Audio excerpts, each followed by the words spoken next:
The world into which Leonidas was born was one of iron and discipline. Sparta, unlike the artistic and philosophical hubs elsewhere in Greece, valued strength and unwavering obedience above all else. The very air in Sparta seemed to hum with the tension of constant readiness, a society perpetually on the brink of war. From a young age, Spartan children were immersed in a culture that revered martial prowess and stoic endurance. The Spartan way of life was a relentless pursuit of excellence in the art of war, and every citizen was expected to contribute to the city's military might. Born into the Agead dynasty, a lineage claiming descent from Heracles himself, Leonidas's destiny was interwoven with the fate of Sparta. This noble heritage was both a privilege and a burden, as it came with the expectation of living up to the legendary heroism of his ancestors. From his first breath, he was groomed for a life of duty, his path illuminated by the harsh brilliance of Spartan law. The laws of Lycurgus, the semi-mythical lawgiver of Sparta, dictated every aspect of life, ensuring that each citizen was molded into a paragon of Spartan virtues. Little is known of Leonidas's early years, the whispers of his childhood lost to the relentless march of time. However, it is likely that his upbringing was typical of Spartan boys, marked by a strict regimen designed to instill discipline, resilience, and loyalty to the state. Yet, we can surmise that his days were shaped by the rigid structure of Spartan society. From a tender age, he would have been taught to endure pain and hardship without complaint, to value the collective over the individual, and to strive for excellence in all endeavors. He would have been raised amidst tales of Spartan heroes, their names etched in blood and glory, their deeds woven into the very fabric of Spartan identity. These stories were not mere entertainment, they were lessons in valor, sacrifice, and the Spartan ideal of living and dying with honor. As a prince, Leonidas would have been spared none of the rigors of the Agoge, the brutal training system that molded Spartan boys into instruments of war.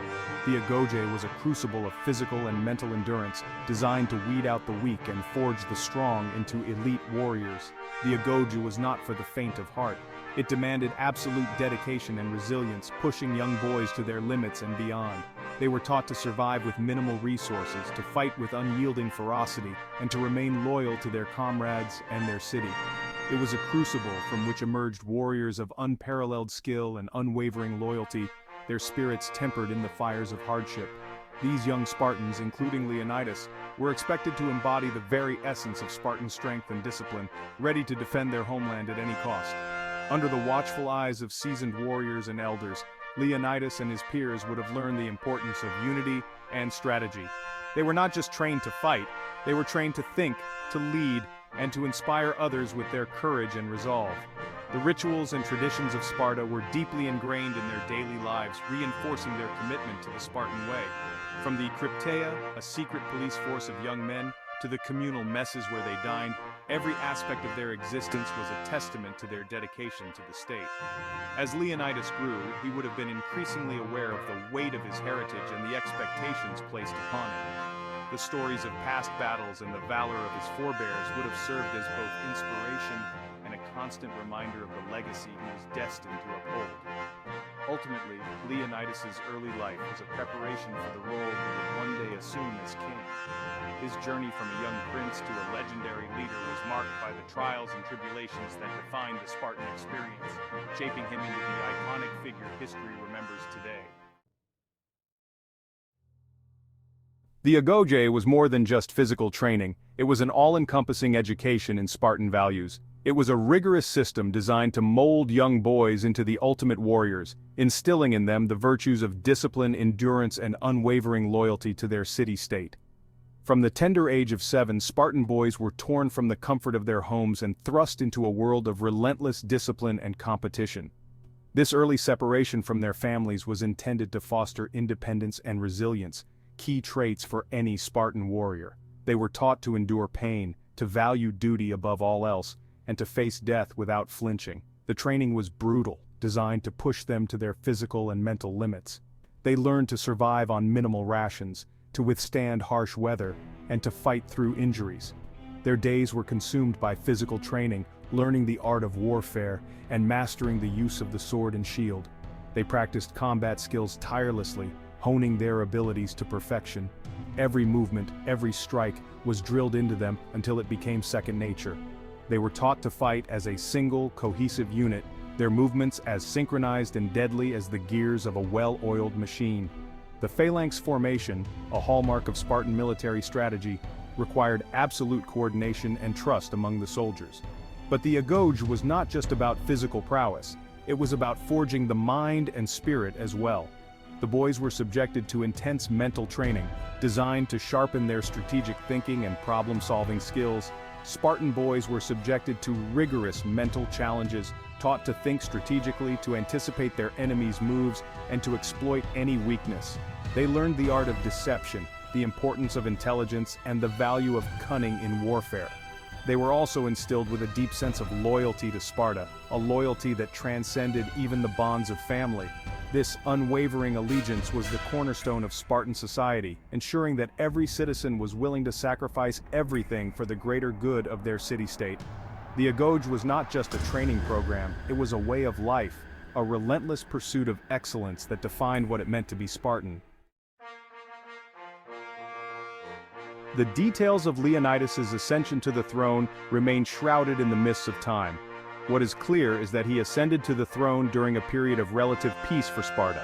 However, this peace was a fragile thing, a delicate balance maintained by the ever-present threat of conflict. Leonidas, hardened by years of Spartan training and tempered by the responsibilities of leadership, was acutely aware of the precarious nature of peace. He knew that the enemies of Sparta were many, and that their envy and ambition would inevitably lead them to test Sparta's strength. As king, Leonidas ruled not with an iron fist, but with the quiet strength and determination that defined the Spartan spirit. He understood that his duty was not to lord over his people, but to serve as their shield, their protector against the encroaching darkness. Section 4. Xerxes' shadow looms, the Persian Empire at Sparta's door. The year was 480 BC, and the Persian Empire, under the rule of King Xerxes, was expanding its reach, casting a long and ominous shadow over the Greek city-states. The tension in the air was palpable as the Greeks braced themselves for the inevitable clash. The tranquility of Leonidas' reign was shattered by the arrival of a lone figure on the dusty roads leading to Sparta. This figure, cloaked in the dust of travel, was a harbinger of the storm that was about to break over Greece. The Spartans, known for their stoic demeanor, could sense the gravity of the situation as the figure approached. It was a Persian herald, his arrival heralding not a message of peace, but a declaration of war.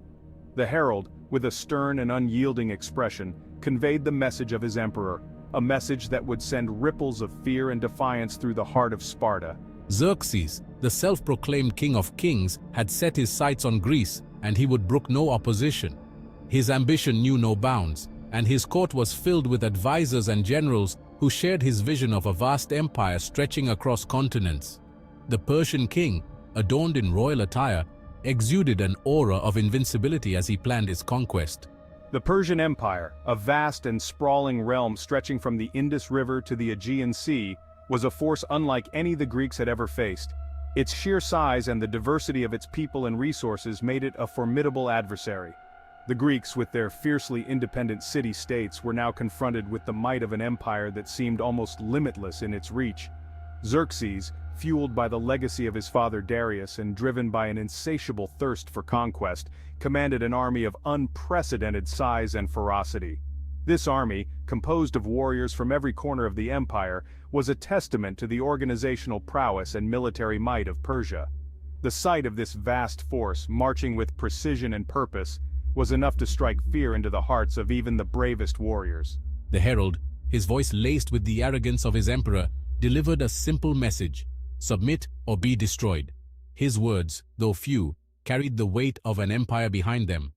The Spartans, known for their valor and resilience, listened intently, their expressions betraying no fear, only a steely resolve.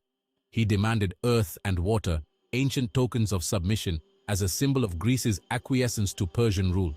These tokens, simple yet profound, represented the very essence of sovereignty and control. The demand was clear: Greece must bow to the will of Persia or face annihilation. The stage was set for a confrontation that would echo through the annals of history, a clash between the indomitable spirit of Greece and the overwhelming might of Persia. Section 5. Molon Labe, a king's defiance echoes through time. The Persian herald's words were met with the cold steel of Spartan defiance. Molon Labe, come and get them.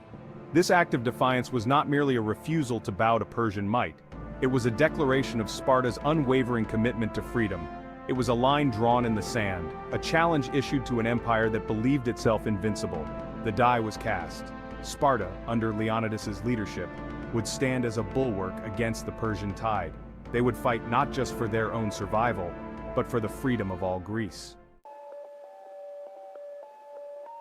Section 6. The hot gates await, preparing for the inevitable. With war declared, Leonidas rallied his Spartan forces. He knew that the Persian army, vast and seemingly inexhaustible, would soon descend upon Greece like a tidal wave. He also knew that Sparta, despite its martial prowess, could not hope to defeat Xerxes' forces in a conventional battle. Leonidas, a brilliant strategist as well as a courageous warrior, devised a plan to make the Persians pay dearly for every inch of Greek soil. He chose to make his stand at Thermopylae, a narrow pass known as the Hot Gates, due to its nearby sulfur springs. This strategic choke point would force the Persian army to funnel through the narrow pass, negating their numerical advantage.